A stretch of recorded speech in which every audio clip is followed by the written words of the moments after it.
दिए गए परिपथ में प्रत्येक प्रतिरोध में प्रवाहित धारा तथा परिपथ में प्रवाहित संपूर्ण धारा का मान ज्ञात कीजिए।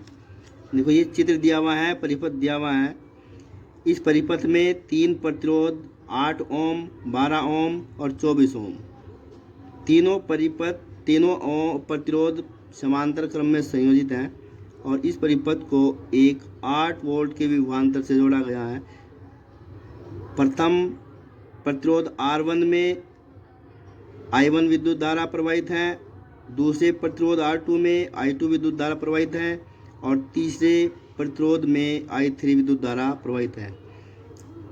यही ज्ञात करना है हमको कि प्रत्येक प्रतिरोध में कितनी कितनी धारा प्रवाहित होगी इस चित्र के अनुसार, क्योंकि परिपथ में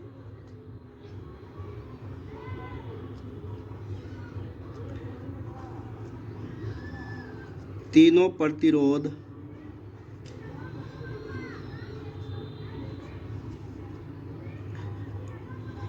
R1 बराबर 8 ओम,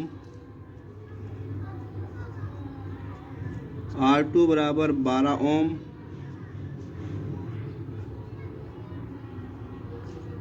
और R3 बराबर 24 ओम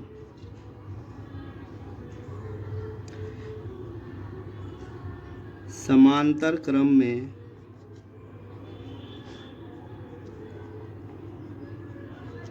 संयोजित है।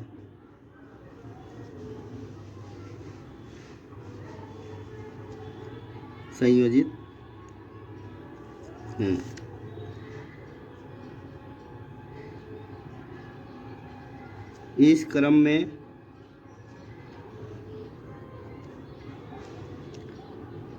एक समान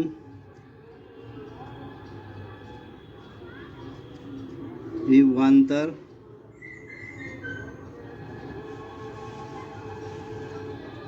V बराबर 8 वोल्ट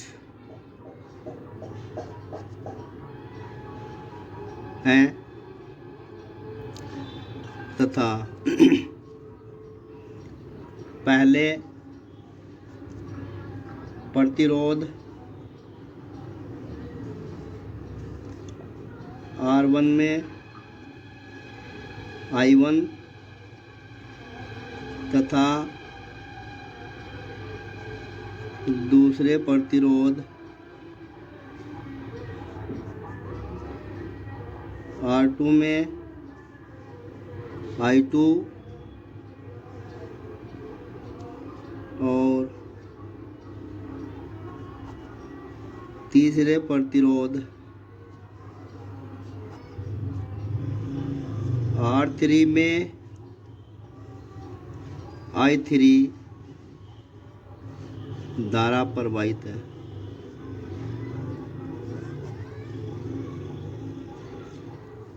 इसलिए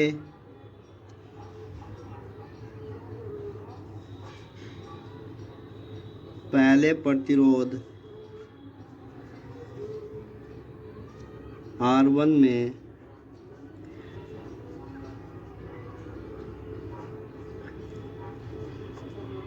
प्रवाहित धारा I1 बराबर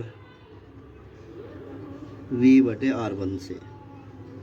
V की वैल्यू 8 वोल्ट की दी हुई है और पहला प्रतिरोध R1 का जो मान है वो 8 ओम, 8 से 8 कर जाएगा 1 एम्पियर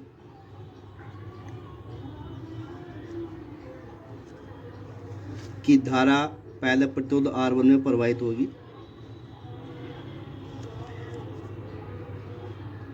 इसी प्रकार दूसरे प्रतिरोध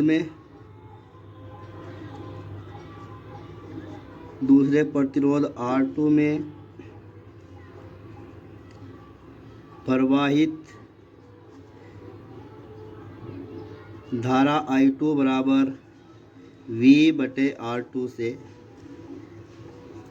V का मान वही है, 8 वोल्ट का विभवांतर है 8।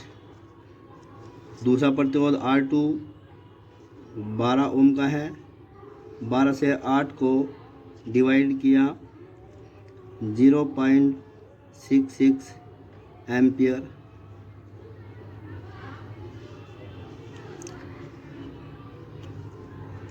इसी प्रकार तीसरे प्रतिरोध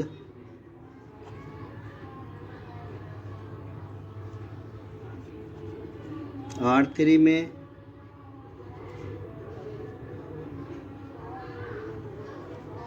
प्रवाहित धारा I3 बराबर V/R3 से। V की वैल्यू 8, R3 की वैल्यू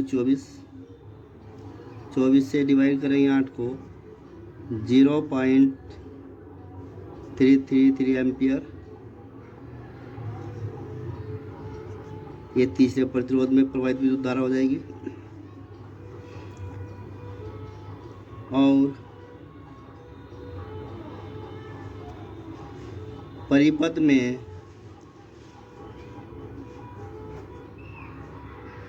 प्रवाहित संपूर्ण धारा I की वैल्यू होगी, तीनों जोड़ देंगे धारा को, I1 plus I2 plus I3। पहली जो धारा है I1 1 एम्पियर की है, दूसरी I2 0.66 एम्पियर की है, और तीसरी I3 वो है 0.333 एम्पियर की। तीनों को जोड़ देंगे 1.999 एम्पियर, यह लगभग 2 एम्पियर।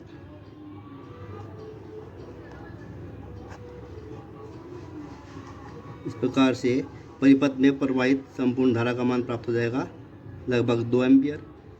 प्रत्येक प्रतिरोध में R1 धारा का मान I1 1 एम्पियर, दूसरे प्रतिरोध में I2 का मान 0.666 एम्पियर, और तीसरे प्रतिरोध R3 में विद्युत धारा का जो मान आएगा 0.33 एम्पियर। और संपूर्ण परिपथ में धारा I बराबर 1.999 एम्पियर, लगभग 2 एम्पियर। ये इसका